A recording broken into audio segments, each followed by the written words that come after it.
Obrigada, Sr. Presidente. Começava por cumprimentar o Odete Filipe e a Diolinda Machado em nome do Grupo Parlamentar do Partido Comunista Português e dirigir também uma saudação especial e de congratulação pela vitória recente de uma mulher, de uma dirigente sindical, mas também uma vitória dos trabalhadores e da nossa democracia, que foi a decisão do Supremo Tribunal de reintegração desta dirigente sindical no seu local de trabalho. E creio que também é uma vitória pequena e grande ao mesmo tempo e que nos anima muito nas lutas que temos pela frente e, sobretudo, na perspectiva de valorização dos direitos das mulheres e de emancipação social e económica das mulheres. E queria também deixar-vos esta palavra de saudação que certamente transmitirão a esta dirigente sindical em nome do Grupo Parlamentar do Partido Comunista Português. De facto,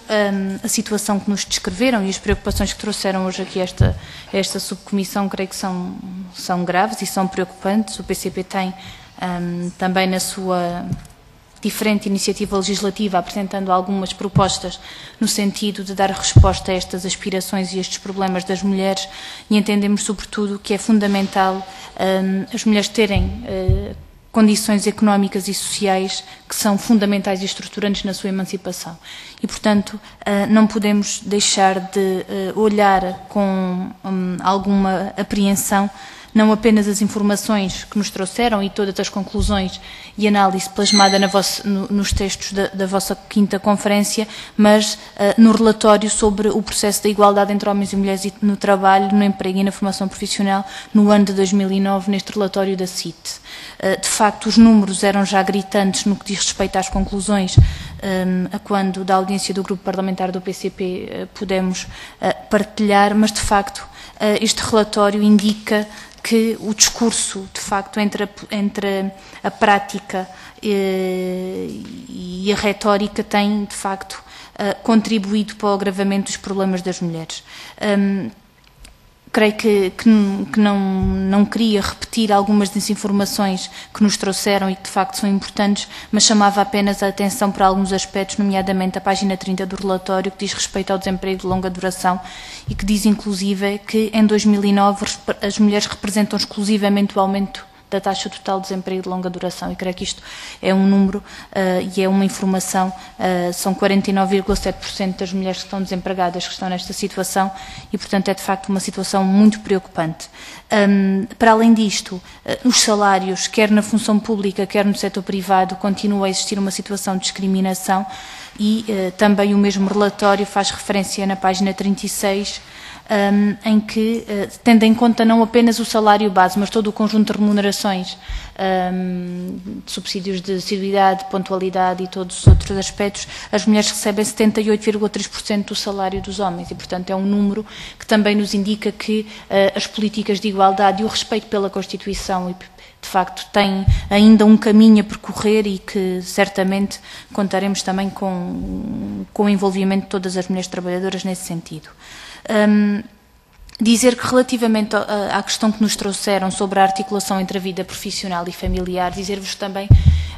que é uma preocupação que partilhamos, que pudemos ontem ouvir a Ministra da Educação no plenário dizer que hoje existe uma taxa de universalização a nível do ensino pré-escolar para as crianças de 5 anos que é de 100%. E nós temos algumas dúvidas de que estes números que a Ministra ontem apresentou possam ser números que são e que expressam resultados da rede pública, porque certamente não são. E que, de facto, só é possível este número porque muitos pais, infelizmente, sem resposta na rede pública de pré-escolares, isto já não para falar da situação das creches, porque não existem creches públicas, para além das que existem em regime de comparticipação,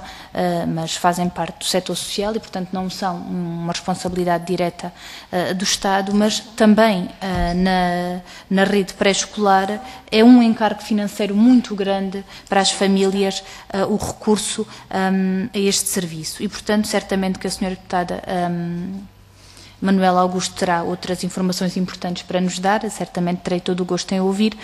mas gostaria ainda de fazer referência a uma opinião que o PCP tem, de que nós também não entendemos que seja benéfico para a situação das mulheres em geral e de todos os trabalhadores, que o alargamento do horário do alargamento do horário de trabalho seja acompanhado do alargamento do horário da rede pública e da rede privada, da oferta de serviços, porque de facto, para além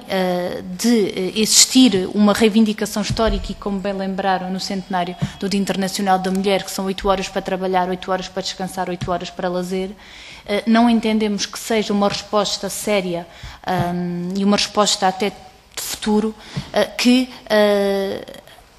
pelo facto de suprimir as necessidades em termos de redes sociais de apoio ao pré-escolar e à creche, seja um argumento para que isso signifique e se justifique o alargamento do horário de trabalho. Entendemos que é fundamental também o período que as crianças e os jovens possam passar com a família e, portanto, também o alargamento do horário de trabalho tem a vertente da exploração e da remuneração salarial, mas também tem este aspecto que nos levanta algumas preocupações. De uma forma mais concreta, gostaria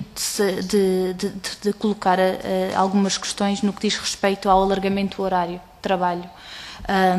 sobretudo a abertura do comércio aos domingos, quando nós sabemos que são também muitas as mulheres que trabalham neste setor, e, portanto, o que é que significa de facto isto e que consequências é que pode ter, se é que a CGTP possa partilhar connosco esta reflexão, e ainda também sobre o impacto das medidas de austeridade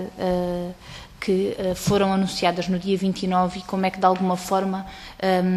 isto pode ter um reflexo negativo sobre a situação das mulheres, das famílias em geral, mas das mulheres, quando nós sabemos logo à partida que o quarto e o quinto escalão do abono de família, portanto, o quarto escalão, famílias que têm um rendimento mensal de 628 euros, perdem o direito ao abono de família e, portanto, gostaria também de saber qual é que é a opinião da CGTP relativamente a isto. Uma última nota sobre a informação que nos deram relativos ao crescimento dos processos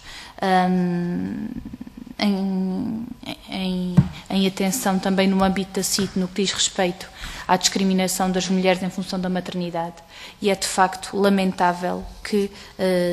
os exemplos da TAP e da ANA são exemplos cabais, mas que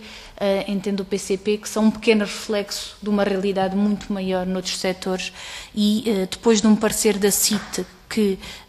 afirma que há uma discriminação em função da maternidade, ainda não foi possível. E a resposta que obtivemos da parte do Ministério do Trabalho, do Ministério das Obras Públicas e do Ministério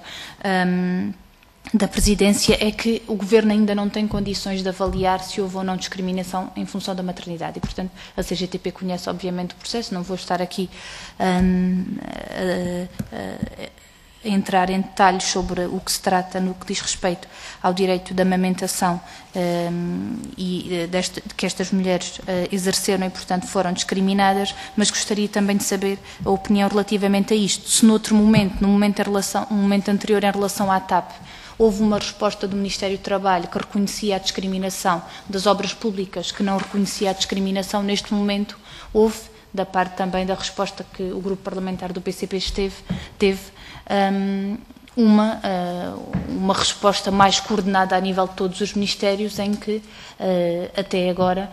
entende o Governo que não há condições para se pronunciar se houve ou não de facto essa discriminação e, portanto, eram sobretudo estas as questões que queríamos colocar. Obrigada.